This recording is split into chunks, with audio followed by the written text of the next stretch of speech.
Honda has relaunched the iconic CB1300 series in Japan, reviving the legendary name with modern updates while retaining its classic charm.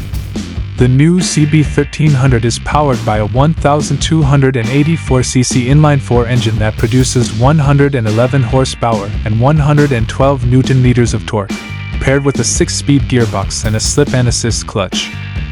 The new CB1300 comes in two distinct variants, the Super 4 and the Super Bold Door.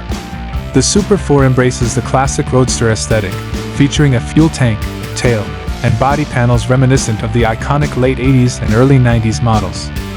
Conversely, the Super Bold Door is designed for touring with its half-fairing and angular headlight, offering better wind protection and a more touring-focused appeal.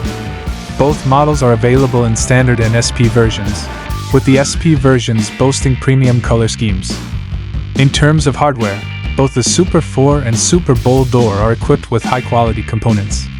They feature Ohlins telescopic front forks and dual rear shocks, ensuring a smooth and stable ride.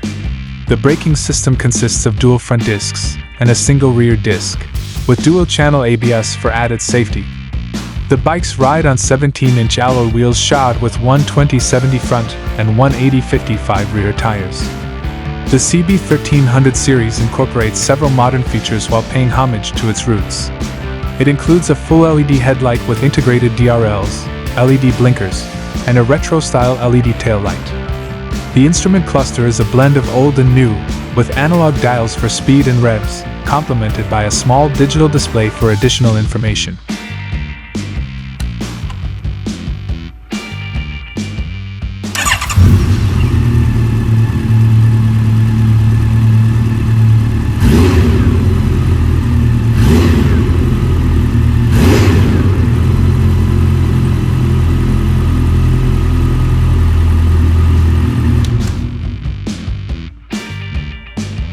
On the electronics front, the CB1300 series boasts a ride-by-wire system offering 3 riding modes: Sport, Standard, and Rain.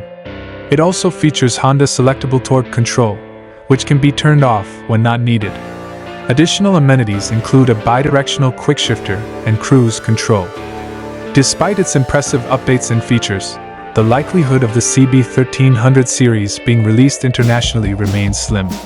Historically, the CB Super 4 and Bold Door models have been exclusive to the Japanese domestic market, and it appears that this tradition will continue with the latest relaunch.